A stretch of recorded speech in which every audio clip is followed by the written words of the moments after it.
The frost crunched under her boots, each step a brittle punctuation in the pre-dawn quiet. The air bit, sharp and clean, smelling of frozen earth, old hay, and something deeper, muskier, the lingering breath of large, quiet lives. Wind sighed. Through the gaps in the stable roof, a lonely counterpoint to the rhythmic chewing and soft snorts from the other stalls. But one stall stood silent, empty, yet not. Sarah stopped before it, her breath fogging the worn wood of the top door. Her gloved fingers traced a deep gouge in the timber, a scar older than her grief. This was the place, the last piece of him. Not a photograph, not a watch, but this. 4 walls, and the creature confined within. Inside, shadow clung thickly. Then, a shift. A darker shape resolved itself from the gloom, not moving towards the sound, not retreating, simply being, standing impossibly still. Moonlight, weak and filtered through dusty windows, caught the curve of a neck, the blunt velvet, of a nose pointed directly at her. No welcoming nicker, no curious head toss, just watchfulness, an ancient patience radiating from the stillness. Sarah felt pinned by that unseen gaze, more exposed than if she stood naked in the open field. This wasn't just a pony. This was an accusation, a monument to loss, Jamie's final complicated gift. Sarah hadn't wanted him. The pony. After the accident, the sheer logistics of grief were overwhelming enough. The hollow echo in the house, the paperwork, the suffocating kindness of others. Then the lawyer's call, Jamie's wishes, the little Connemara, stable fees covered, yours if you want him. Want him? She could barely want toast. But refusing felt like erasing another piece of Jamie, a betrayal whispered in the silence. He left behind. So, here she was, staring at the embodiment of her shattered world in a 10-hand package of muscle, bone, and wary silence. His name was Finn. Jamie had laughed when he told her years ago. "Finn, for the fire in him, Sarah!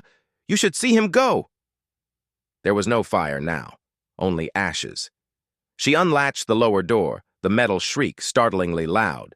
Finn didn't flinch. Didn't move a muscle. His ears, tipped with coarse hair, remained rigidly forward, locked onto her.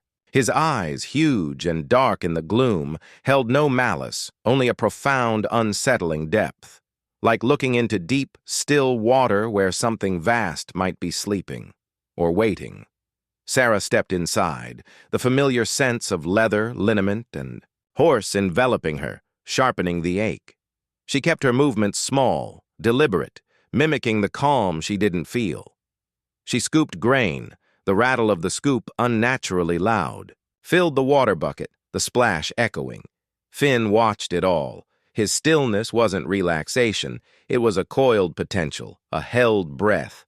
Days bled into weeks, a numb routine. Sarah arrived before dawn, left after dusk. She mucked the stall, while Finn stood statue still in the corner, his breathing the only sign of life. She brushed him, the stiff bristles moving over a coat dull and rough despite her efforts. She spoke, sometimes, halting sentences about the weather, the price, of feed, meaningless trivia. Mostly, silence stretched between them, thick and cold as the January air. He accepted her ministrations with neither resistance nor gratitude. A vessel, empty, just like her. She noticed the scars then, not the obvious ones. The thin white line above his left eye, the slight unevenness in his gait when he finally, reluctantly, moved to his hay net. But the deeper ones, the way his head would snap up at a sudden shout from the far paddock, muscles rigid, eyes wide with a terror that seemed etched into his bones. The flinch, almost imperceptible, when a metal bucket clanged too loudly, the way he'd stand for hours facing the wall, as if the open space of his stall was too vast, too threatening. He was broken. more profoundly than she'd understood. Nerve damage, the vet had said clinically after the accident that took Jamie. Severe. Prognosis. Guarded. May never walk properly again, let alone ride. Looking at Finn's haunted stillness, Sarah understood the vet hadn't just meant the physical legs. Something essential in the pony's spirit had shattered too. One brutal afternoon, the cold gnawing deeper than usual, Sarah slumped onto the upturned bucket in Finn's stall. Exhaustion, the relentless gray of the sky, the suffocating weight of missing Jamie. It all crashed down. A sob tore from her throat, harsh and ugly in the quiet. She buried her face in her hands, shoulders shaking, the tears hot and uncontrollable. She didn't cry for Finn. Not really. She cried for the empty bed, the untouched coffee mug, the future that had vanished. She cried because the world felt impossibly heavy, and she was so terribly, terrifyingly alone. The sound of her own weeping filled the stall. Hay rustled, not the usual shift of weight, but a distinct, hesitant movement. Sarah froze, her breath catching in a ragged hiccup. Slowly, terrified of breaking some fragile spell, she lifted her head. Finn had taken a single step, away from his safe corner, towards her. He stood now, barely an arm's length away, his head lowered slightly, those enormous dark eyes fixed on her wet face. He wasn't sniffing, wasn't nudging, just standing, close. His warm breath, smelling sweetly of hay, stirred the air near her knee. He held perfectly still, watching her, not judging, not demanding, simply present, a solid, silent warmth in the freezing gloom. Sarah didn't reach out. She didn't speak. She just looked back, tears still tracking cold lines down her cheeks. Minutes stretched. The wind howled outside. Somewhere a horse stamped, but in Finn's stall there was only this fragile bubble of shared stillness, this unexpected proximity. The raw, exposed core of her grief met the deep, unspoken pain in his eyes. No grand gesture, no nuzzle, just a broken pony choosing, for reasons utterly beyond her understanding, to stand beside a broken woman while she wept. Slowly, the storm within her subsided, leaving her hollowed out but strangely calm. The tears stopped. She wiped her face with the back of her sleeve, the rough wool scratchy against her skin. She took a slow, shuddering breath. Finn blinked, slow and deliberate. Then, with the same quiet deliberation, he took one step back. Not retreating to his corner, but just giving her space. He lowered his head to his hay net, pulling a mouthful with his blunt teeth, the rhythmic chewing a soft, grounding sound in the quiet. He didn't look at her again. But he didn't turn his back. Later, when the weak winter sun had dipped below the horizon, painting the stable aisle in long, cold shadows, Sarah finished her tasks. She gave Finn a final pat, her touch lingering a fraction longer than usual on his neck, feeling the solid muscle beneath the rough coat. He tolerated it, his ear flicking slightly. She latched the lower door, the sound final. She turned to walk down the aisle, her boots echoing on the concrete. Halfway to the exit, she stopped. A sound, soft, persistent, the rhythmic clip-clop of unshod hooves on concrete. She turned back. Finn stood at the open top door of his stall, his head stretched out over it, watching her leave. His ears were pricked forward, not in alarm, but in attention. As she stood frozen, he whickered. Soft. Low. A sound she hadn't heard from him since Jamie's voice had last filled this space. It wasn't a demand. It wasn't hunger. It was a question hanging in the frigid air. Sarah stared back at the pony silhouetted in the dim light, the creature who carried the ghost of her love and the weight of his own silent suffering. He hadn't moved from the door.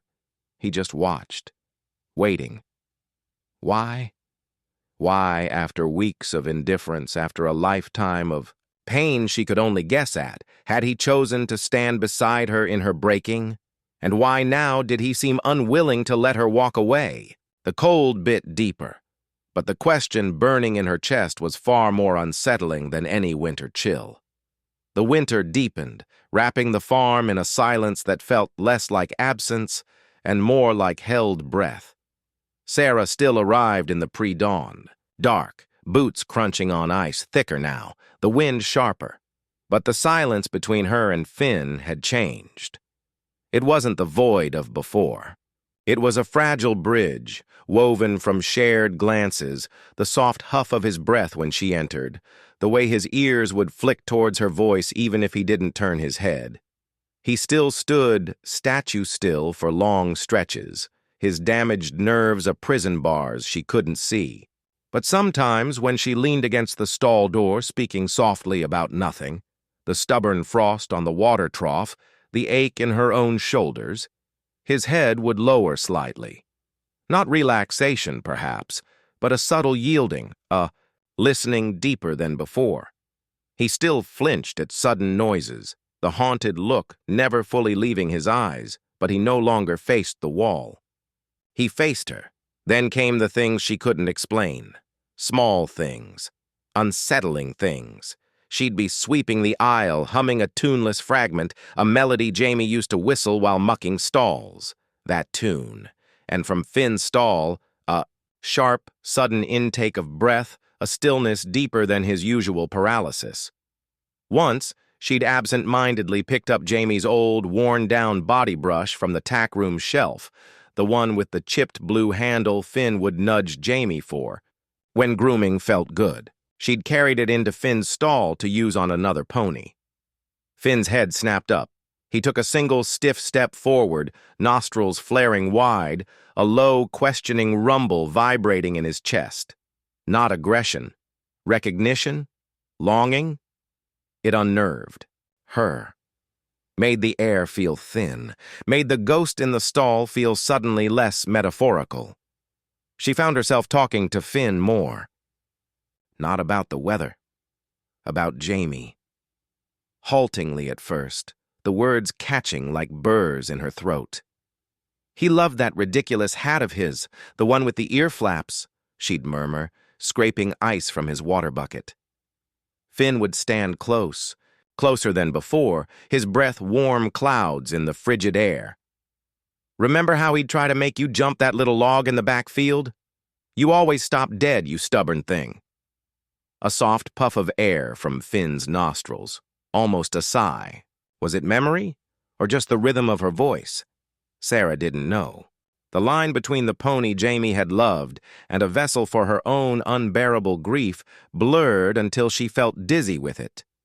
Resisting the pull towards him felt like betraying Jamie. Giving in felt like drowning. The breaking point came on a day brutal even for February. A blizzard howled, snow piling against the stable doors like silent invaders. Inside, the air was thick with the smell of damp wool, horse sweat, and the metallic tang of deep cold. Sarah was wrestling with a frozen latch on a feed bin. Frustration, a tight coil in her chest. Her fingers, numb in thin gloves, slipped. The bin lid slammed shut with a deafening clang that echoed like a gunshot in the confined space. Finn exploded, not forward, not in panic. He recoiled. A violent, jerking spasm tore through his compact body. He slammed backwards into the stall wall, a sharp, pained cry escaping him, a sound Sarah had never heard, raw and terrified. His legs, the damaged ones, buckled. He crashed sideways onto the deep bedding, thrashing, eyes rolling white with primal terror, hooves scrambling against wood, unable to find purchase, trapped by his own broken body and the ghosts only he could see. Sarah froze for a heartbeat, the sound of his terror echoing the clang that had triggered it. Then she was moving, scrambling over the half door, dropping into the stall beside him. "Finn! Finn, easy! Easy, boy!" Her voice was ragged, swallowed by the storm outside and the storm within the stall. He didn't hear her. He was lost, trapped in a past trauma reawakened, legs churning uselessly, breath coming in ragged, terrified. Gasps. Seeing him like that, so utterly broken and terrified, wasn't just about Finn. It was the helplessness she'd felt watching Jamie fade. It was the crash she hadn't witnessed, but haunted her dreams. It was the sheer, overwhelming futility of trying to hold together pieces that refused to fit. She didn't think.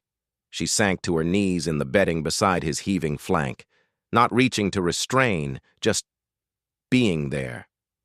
Close. The storm of his fear battered against her. "I know," she whispered, the words cracking. "Oh God, Finn, I know." The dam broke. Not gentle tears this time, but a torrent. Great, wrenching sobs that tore from her chest, shaking her whole body.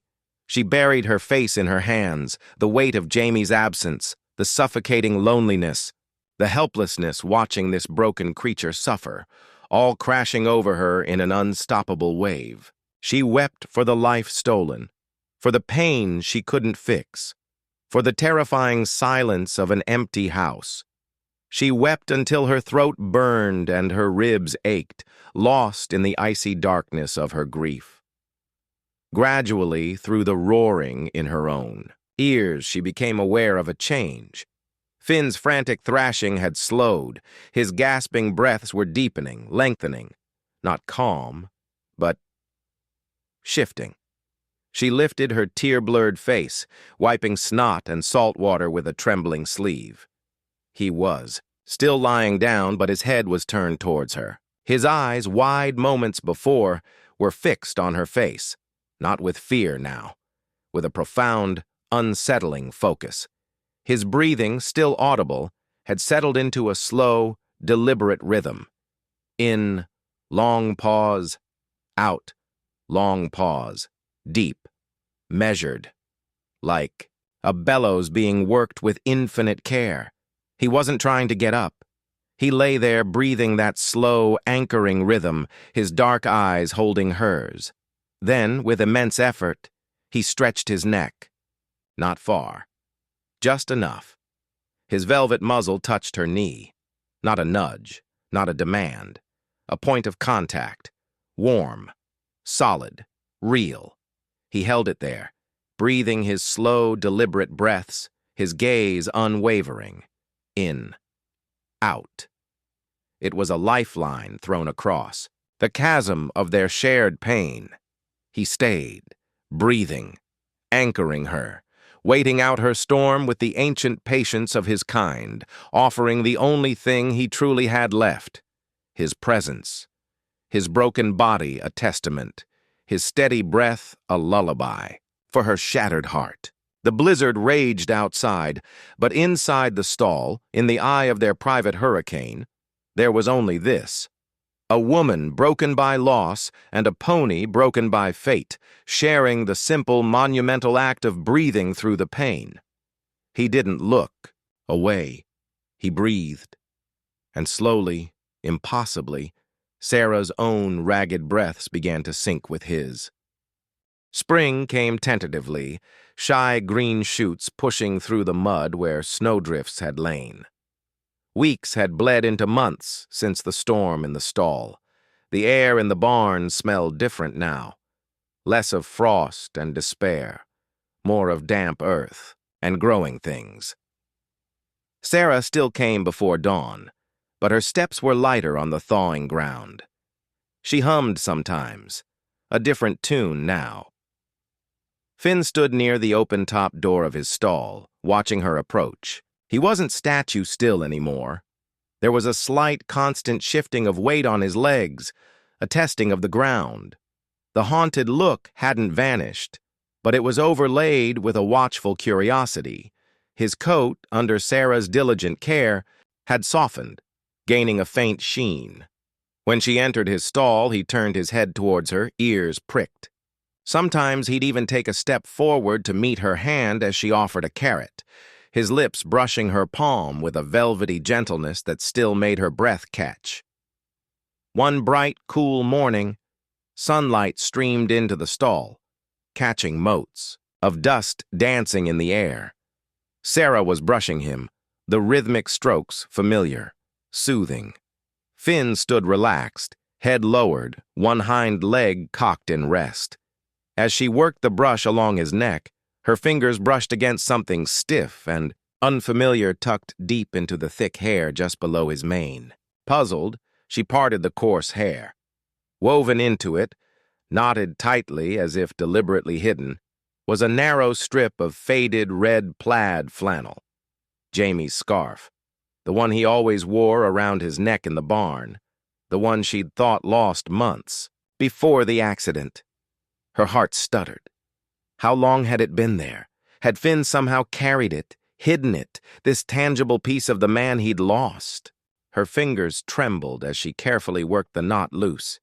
The flannel was stiff with dirt and sweat, but unmistakable. As it came free, something fluttered to the clean straw at her feet. Not hay. A small square photograph protected by the flannel's fold. She bent slowly, picking it up. Sunlight illuminated the image.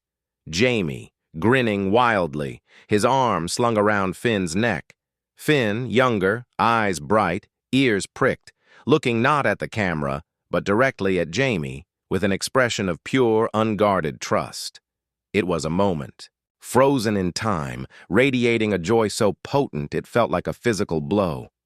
Sarah sank onto her heels in the straw, the photograph clutched in one hand, the scrap of flannel in the other. She looked from the image to the pony standing quietly beside her. Finn lowered his head, sniffing the flannel scrap in her hand. Not greedily, gently, like acknowledging an old friend. Then he nudged her shoulder with his muzzle, a soft, deliberate pressure, not asking for anything, just connecting. His breath was warm on her skin. She understood then. Not just that Finn had carried this piece of Jamie hidden close to his heart, but why. Why he'd stood by her in her breaking. Why he'd breathed her through the storm. They weren't just broken things left behind, they were the keepers of the same flame. Finn hadn't been Jamie's final complicated gift to her. She had been Jamie's final desperate gift to Finn. Someone who would see the brokenness, yes, but who would also eventually see the pony beneath the pain. Someone who could learn his silent language.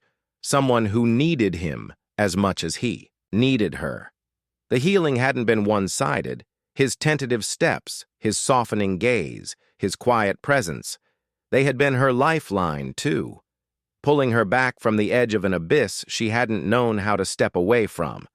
She pressed the faded flannel to her face. It smelled of horse and hay and time, and faintly, impossibly, of Jamie's old aftershave. She looked up at Finn, standing in the spring sunlight filtering into his stall. He blinked slowly, steadily, calm, present. He took a small, deliberate step forward, shifting his weight onto his damaged leg with more confidence than she'd ever seen. It wasn't perfect. It was shaky, but it was a step towards her, towards the world. Sarah reached out, not with the brush, but with her open palm, resting it gently on the warm plane of his neck, feeling the steady pulse of life beneath. She didn't say a word. She didn't need to. The silence between them wasn't empty anymore. It was full of loss acknowledged, pain shared, and a fragile, fiercely blooming hope. The pony Jamie had loved, the pony who had carried a hidden piece of him through the darkest winter, had carried Sarah too. Not on his back, not yet, maybe not ever, but in a way that mattered far more. He'd carried her back to herself. Sometimes the deepest healing walks in on quiet hooves, bearing the weight of your world without you ever seeing the burden, until the moment you realize it was the only thing keeping you standing. If this story of Finn's quiet courage and the unexpected ways we heal touched your heart, hit that subscribe button. We tell real stories like this every week, stories of resilience, love, and the unspoken bonds that change us. Let us know in the comments what moved you most about Finn and Sarah's journey. And tap the bell icon so you never miss the next story that might just mend a piece of your own world. Because sometimes the most profound journeys begin with a single, shaky step, and someone willing to breathe beside you while you take it.